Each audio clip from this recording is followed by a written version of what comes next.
기준으로 2년여 만에 1,150원 선을 넘었었습니다. 지난 주말 나온 미국 경제지표 호조로 달러가 강세를 보였기 때문입니다. 삼성그룹이 실적 메르스 엘리엇이라는 새 고비를 넘기고 한숨을 돌렸습니다. 삼성전자 2분기 실적이 개선세를 보인 데 이어 지난주 제일모직과 삼성물산이 합병에 성공했고 오늘은 삼성서울병원의 부분 폐쇄가 해제됐습니다. 환경부의 불투명한 자동차 환경인증 제도가 자동차 업계에 걸림돌이 되고 있습니다. 환경부가 환경인증을 독점하면서 시험 과정을 불투명하게 진행하는 데다 감시 기능도 허술하기 때문입니다.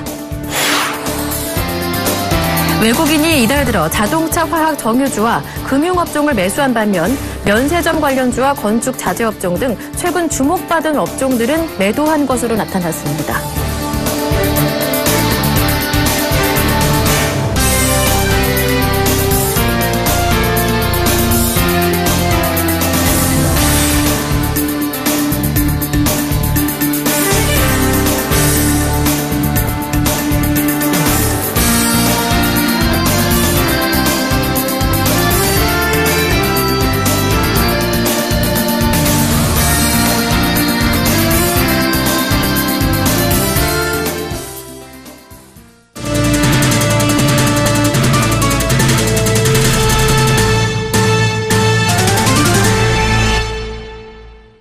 여러분 안녕하십니까? 7월 20일 월요일 센 경제 현장 오늘의 주요 뉴스입니다.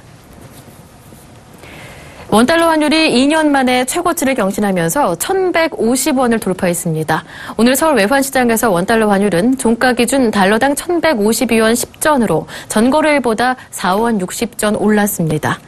지난 16일 원달러 환율이 1,150원 선을 돌파한 적이 있지만 종가 기준으로 1,150원대 올라선 것은 2013년 7월 이후 처음입니다. 이 같은 오름세는 미국의 6월 근원 소비자 물가지수가 전년 동월 대비 1.8% 상승하는 등 경제 지표가 호조를 보이자 미국의 연내 금리 인상에 대한 기대감이 커지면서 달러가 강세를 보였기 때문입니다. 전문가들은 오는 30일 미 연방공개시장위원회를 앞두고 당분간 환율 오름세가 지속될 것으로 보고 있습니다. 삼성그룹이 이딴 희소식에 안도의 한숨을 내쉬고 있습니다. 지난주 제일모직과 삼성물산의 합병이 결정됐고 오늘은 삼성서울병원의 부분 폐쇄가 40여일 만에 해제됐습니다. 지난 7일에는 삼성전자의 2분기 실적도 개선세를 보였습니다. 정창신 기자입니다. 삼성그룹이 이딴 희소식에 안도의 한숨을 내쉬며 전열을 재정비하고 있습니다. 핵심 계열사인 삼성전자의 실적 개선에 메르스 사태 일단락, 제일모직 삼성물산 합병 무산 위기마저 넘기면서 한시름 던 모습입니다. 오늘 삼성그룹 안팎에 따르면 지난 17일 열린 삼성물산 주주총회는 삼성이 최근 수년간 부딪힌 가장 큰 위기 국면 중 하나였다는 분석입니다. 재계에서는 삼성 에버랜드의 제일모직 패션 사업부문 인수, 삼성 SDI 제일모직 합병, 삼성 SDS와 제일모직 상장, 화학과 방산 계열 4개 계열사 매각 등에 이어 제일모직과 삼성물산의 합병 결의는 지배구조 재편 작업에 정점을 찍었다는 평가입니다. 합병 시너지가 나면서 실적이 이제 매출과 이익이 실제로 증가하고 거기다가 지배구조가 이제 좀 더 선진적인 지배구조로다가 좀 바뀔 수 있기 때문에 긍정적이지 않나 이렇게 보고 있습니다. 메르스 사태로 인해 지난달 13일 부분 폐쇄에 들어간 삼성서울병원이 오늘부터 부분 폐쇄가 해제됐습니다. 삼성서울병원은 슈퍼전파자 1명 때문에 메르스 2차 유행에 진앙이 됐고 급기야 병원 부분 폐쇄까지 단행했습니다. 국내 최고 병원 중 하나인 삼성서울병원의 허술한 감염관리 실태는 병원은 물론 삼성그룹 전체에 위기감을 심어줬습니다. 삼성서울병원은 이번 메르스 사태 확산 원인을 규명하는 한편 응급진료 프로세스의 전면 개혁, 감염질환에 대한 예방 백신과 치료제 개발 지원 등을 통해 명예회복에 나설 계획입니다. 지난 7일에는 삼성전자가 개선된 2분기 실적을 발표하면서 지난해 실적 충격에서 회복된 모습을 보였습니다. 삼성전자는 2분기 6조 9천억 원의 영업이익을 올린 것으로 잠정 집계됐습니다. 삼성전자는 지난해 1분기 8조 원대의 영업이익이 2분기 7조 1,900억 원으로 줄어든 데 이어 3분기 4조 원대로 추락하는 아픔을 겪었습니다. 그러나 지난해 4분기 5조 2,900억 원으로 반등한 뒤 올해 1분기 5조 9,800억 원으로 본격적인 회복세를 알렸고 2분기에도 7조 원에 육박하는 영업이익을 올렸습니다. 당초 시장의 기대치에는 못 미치지만 실적 개선세가 나타나고 있는 것입니다. 재계에서는 이딴 악재를 견뎌낸 삼성그룹이 지배구조 개편 작업에 속도를 낼 것으로 전망하고 있습니다. 또 바이오 부문 공장 증설과 국내외 바이오 기업 인수합병 등 기업 경쟁력도 강화될 것으로 예상하고 있습니다. 서울경제TV 정창신입니다. 환경부의 자동차 환경인증 독점 구조가 차업계의 신발 속 돌멩이가 되고 있습니다. 국내에서 생산하거나 해외에서 수입하는 모든 자동차는 배출가스와 소음 검사에 합격해야 국내에서 판매할 수 있는데요. 이 검사 권한을 독점하고 있는 교통환경연구소가 시험 과정을 불투명하게 진행하는 데다 환경부의 감시 기능도 허술한 상태여서 이에 휘둘릴 수밖에 없는 자동차 업계는 냉가슴을 앓고 있다고 합니다. 정훈교 기자가 보도합니다. 환경부 산하 교통환경연구소의 자동차 환경인증 심사 과정이 투명하지 않다는 차업계의 불만이 높습니다. 최근 이 환경인증 심사를 맡은 공무원이 비리 혐의로 구속되면서 제도 개선이 시급하다는 얘기입니다. 교통환경연구소는 국내 판매 중인 자동차에 대한 환경인증 권한을 독점하고 있습니다.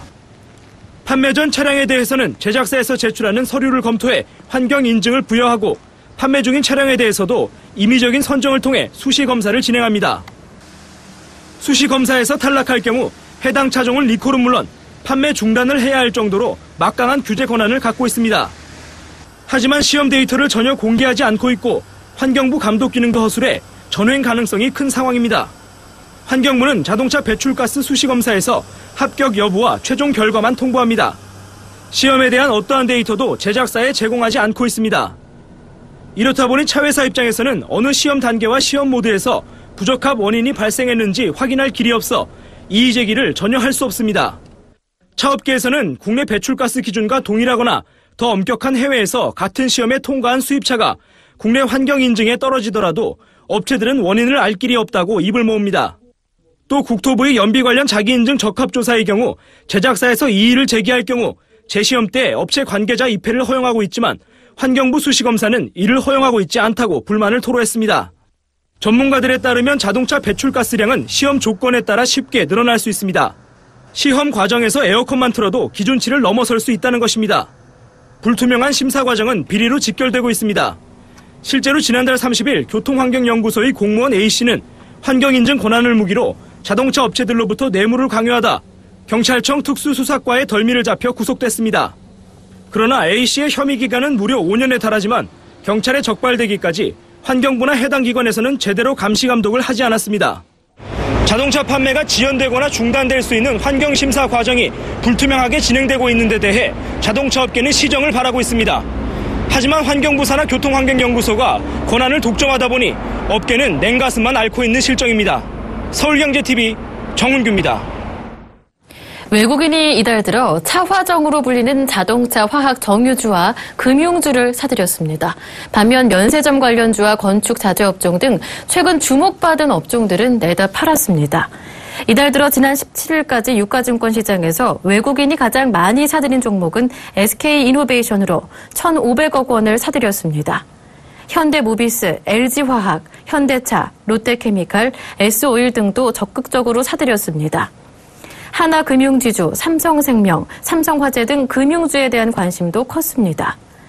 외국인 순매수 상위 20개 종목 가운데 SK이노베이션과 현대차를 비롯한 14개 종목은 마이너스 수익률을 기록했습니다. 당장의 시장 흐름보다는 주가가 부진한 대형 수출주를 상대로 저가 매수에 나선 것으로 보입니다. 실제로 외국인이 관심을 보이는 업종은 주가 수익 비율 10배 미만으로 주로 저평가된 업종이기도 합니다. 반면 외국인은 같은 기간 현대산업과 하나투어, 호텔신라, 한샘, LG하우시스 등 면세점 관련주와 건자재주는 팔아치웠습니다. SK그룹이 상생 경제 활동을 활발히 펼치고 있습니다. 대규모 LNG 선박 발주부터 지방세 납부까지 기업 활동이 지역 경제 전반에 긍정적 효과를 가져오는 낙수 효과가 기대됩니다. 보도에 양한나 기자입니다. SK그룹의 상생 경제 활동이 활발히 이뤄지면서 실제 효과를 나타내고 있습니다. SKENS는 최근 최대 1조 원 규모의 LNG 수송선의 발주를 진행 중입니다. 오는 11월 약 18만 세제곱미터급 LNG선 4척의 건조를 맡을 우선 협상 대상자를 선정하는 사업입니다. 이에 장기 불황에 빠진 조선업계가 숨통이 트일 것으로 기대하고 있습니다. SK하이닉스는 반도체 공장이 위치한 이천시와 청주시에 올해 1,000억 원에 달하는 지방세를 납부했습니다. 덕분에 세수를 확보한 이천시와 청주시는 지역 개발 사업에 투자를 할 것으로 전해졌습니다. 기업의 실적 호조가 기반 지역의 경제 활성화로 이어지는 이른바 낙수 효과가 이뤄진 것입니다. SK하이닉스는 대기업 최초로 임금 공유제를 도입해 올해 이천시와 청주시 협력업체 4천여 명에게 66억 원이 지원됩니다. SK하이닉스 직원들이 올해 임금 인상분의 10%를 내면 회사도 10%를 추가해 마련된 것입니다. 이를 두고 성장의 과실을 협력업체에 나누는 임금 낙수 효과라는 호칭이 붙었습니다. SK텔레콤은 중소협력업체인 크레모텍에 특허 기술을 무상 제공해 유오 스마트빔 레이저라는 대박 상품을 공동 개발했습니다. 양사가 2년여간 공동 연구로 내놓은 유오 스마트빔 레이저는 지난 5월 출시 이후 판매와 주문 물량이 3만 대를 넘어서고 있습니다. SK텔레콤은 이를 중국 시장까지 진출시키기로 했습니다. 저희가 오래전부터 상생 경영, 동반 성장 활동은 오래 해왔고요. 사회와 더불어 성장해야 된다는 철학을 갖고 있고 대기업이 가지고 있는 사회적 책임을 다 하고 있습니다. 그리고 앞으로도 국가 경제에 기여할 수 있도록 계속 책임을 다해 나가겠습니다. SK그룹은 최근 2014년도 동반 성장 지수 평가에서 4개 계열사가 최우수 등급을 받기도 했습니다. SK그룹이 표방하는 행복 동반자 경영이 정보통신기술부터 에너지, 건설업에 이르기까지 골고루 안착했다는 평가입니다. 서울경제TV 양한나입니다. 현대 기아차가 지난해 세계 하이브리드카 시장에서 판매량 3위를 기록했습니다. 일본 자동차 조사 연구기관 포인에 따르면 현대 기아차는 지난해 세계 하이브리드카 시장에서 총 7만 7천여 대를 판매해 토요타, 혼다에 이어 3위를 차지했습니다. 현대 기아차는 업체별 하이브리드카 판매 순위에서 2011년과 2012년 2년 연속 3위에 오른 바 있습니다. 하지만 2013년 포드에 밀려 4위를 기록했다가 지난해 다시 3위를 탈환한 것입니다. 현대기아차는 하이브리드카 시장에서는 선전했지만 전기차 시장에서는 약세를 보였습니다. 지난해 기아차의 레이와 소울 전기차 세계 판매량은 총 661대였습니다.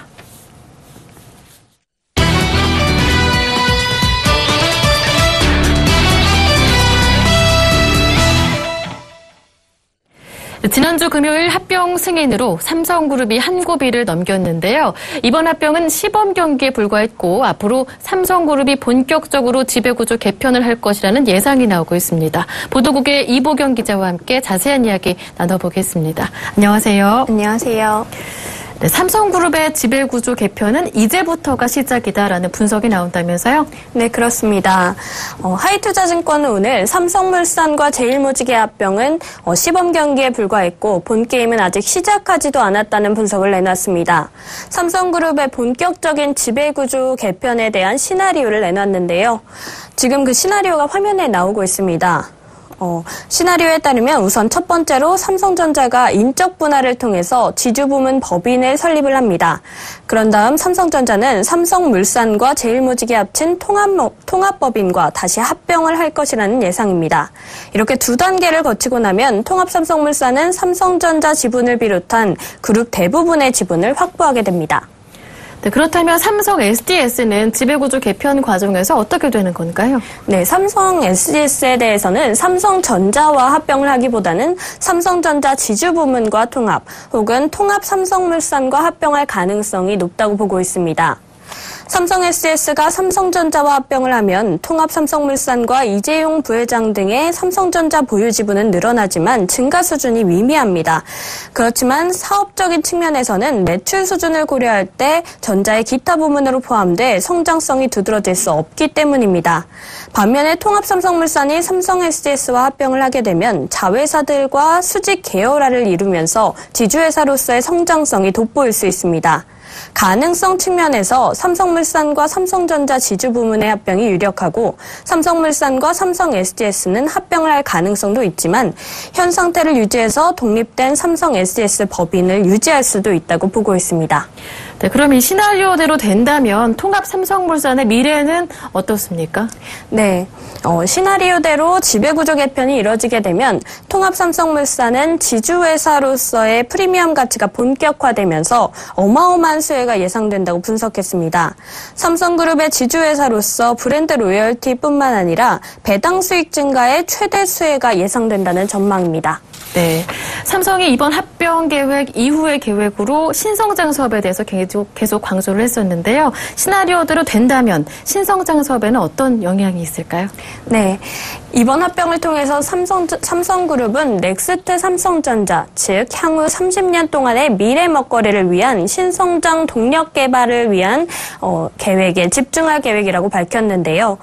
이번 합병을 통해서 세워질 통합 삼성물산은 삼성그룹 내 바이오 사업을 주도하는 삼성바이오로직스 지분 51%를 가지고 있습니다.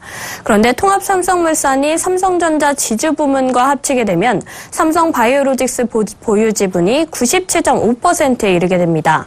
통합된 지배구조를 통해서 삼성바이오로직스 증설과 삼성바이오에피스 나스닥 상장 등으로 통합 삼성물산의 바이오 부문은 그룹의 차세대 사업으로 자리매김을 하고 성장성이 극대화되면서 주가도 한 단계 레벨업될 수 있을 것이라는 전망입니다.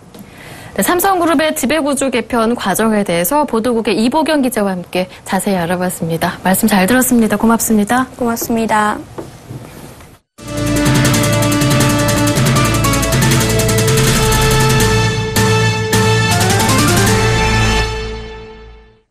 동남아 신흥국에서 외국인 투자자금 유출이 눈에 띄게 늘고 있습니다.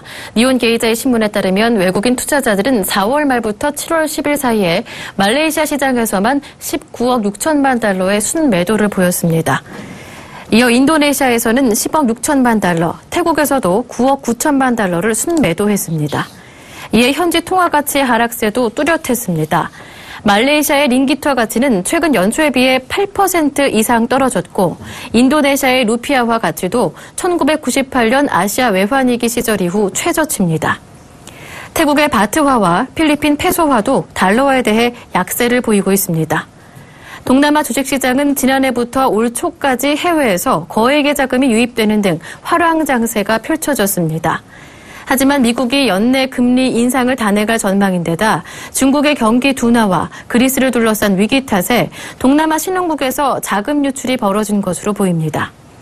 다만 니온 게이자의 신문은 최근의 이상 조짐이 당장 외환위기와 같은 사태로 악화될 가능성은 없다는 것이 대체적인 시각이라고 전했습니다. KB금융그룹은 계열사 금융사고 예방을 위해 그룹 차원의 내부 통제 강화 방안을 마련했습니다. KB금융은 계열사에 대한 감사를 강화하기 위해 지주회사 감사 조직을 2개 팀에서 4개 팀으로 확대 개편했습니다.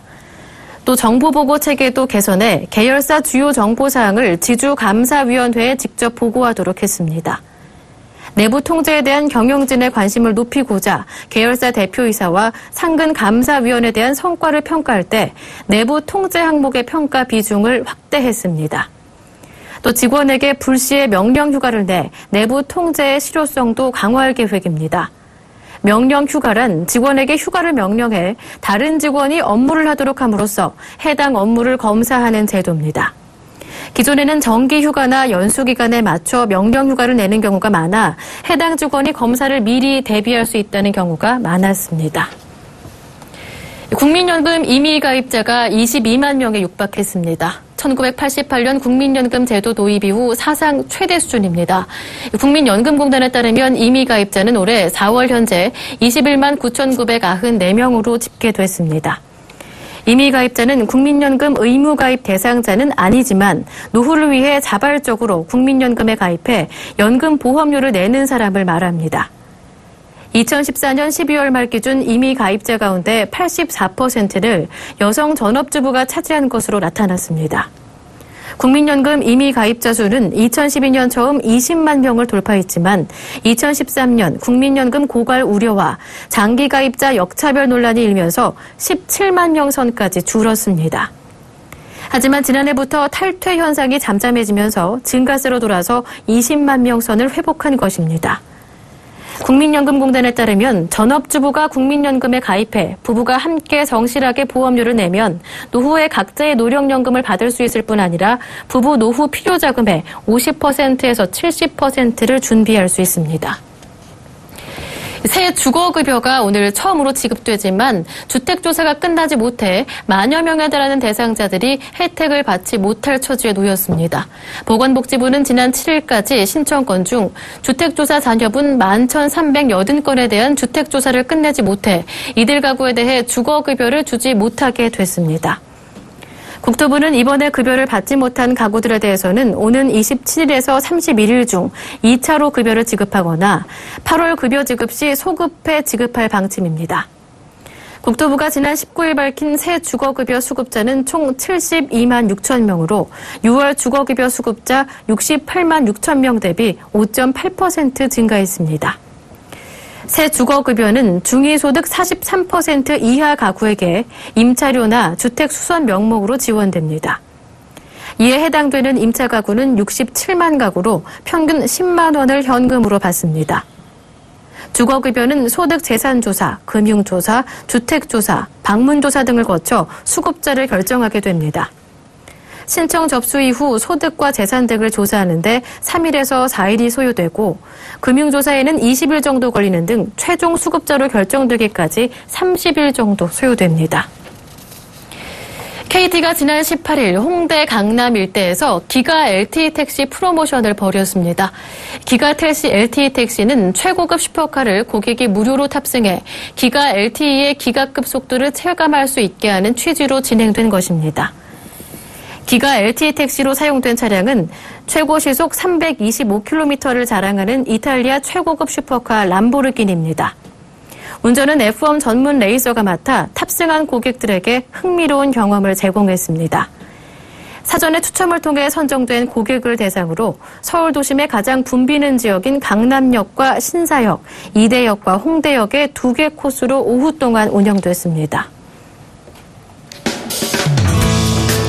기초연금 시행 전인 2013년 4분기 65만 6천 원이었던 노인 가구의 이전 소득이 1년이 지난 후 75만 7천 원으로 15.4% 증가했고 노인 가구의 상대 빈곤율도 지난해 4분기 43.8%로 전년에 비해 4.1%포인트 나아졌습니다.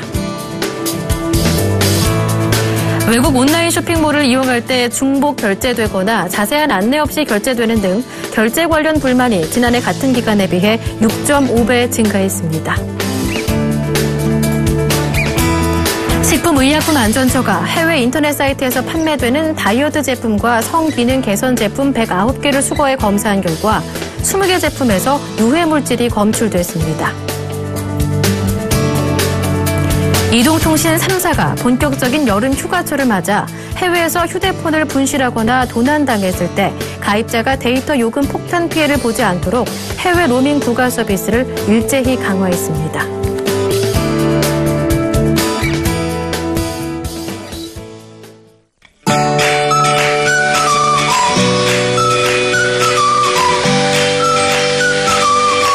안녕하세요. K웨더 라이프스타일 예보 박일화입니다. 내일도 휴대하기 좋은 우산 준비하셔야겠습니다. 전국이 대체로 흐린 가운데 곳곳에 산발적으로 비가 오겠고요. 더위는 심하지는 않겠지만 낮 동안 습도가 높아 후텁지근하겠습니다. 현재 전국이 대체로 흐린 가운데 일부 지역에 산발적으로 비가 내리고 있는데요. 이 비는 점차 전국으로 확대될 것으로 보입니다. 예상 강수량은 5에서 20mm로 많지 않겠고요. 내일까지는 비가 내렸다 그쳤다 하면서 소강 상태를 보이는 곳이 많겠습니다. 내일 오늘보다 조금 기온이 내려가 서울과 대구 28도로 많이 덥지는 않겠지만 내리는 비로 공기 중 습도가 높아지면서 무더운 날씨를 보이겠는데요. 따라서 불쾌지수도 높게 나타날 것으로 보여 주의하셔야겠습니다. 내일은 기압골의 영향을 받아 전국에 가끔 비가 내리겠습니다. 그럼 자세한 지역별 날씨는 나절 예보를 통해 알아보겠습니다. 중부지방 흐린 가운데 곳곳으로 비가 가끔 오겠습니다. 한낮 기온 서울과 춘천 28도, 대전 26도로 후텁지근하겠습니다. 동해안 지방 흐린 하늘과 함께 하겠고요. 비가 내렸다 그쳤다 하면서 소강 상태를 보이는 곳이 있겠습니다.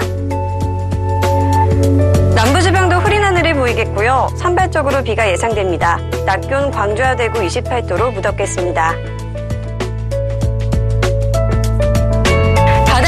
서울은 전해상에 흐리고 비가 내리는 가운데 0.5에서 2.5m를 일겠습니다. 이번 주 비 소식이 잦습니다. 장마 전선의 영향으로 수요일과 목요일에는 전국에, 금요일과 토요일에는 중부지방을 중심으로 비가 내릴 것으로 전망됩니다. 날씨였습니다.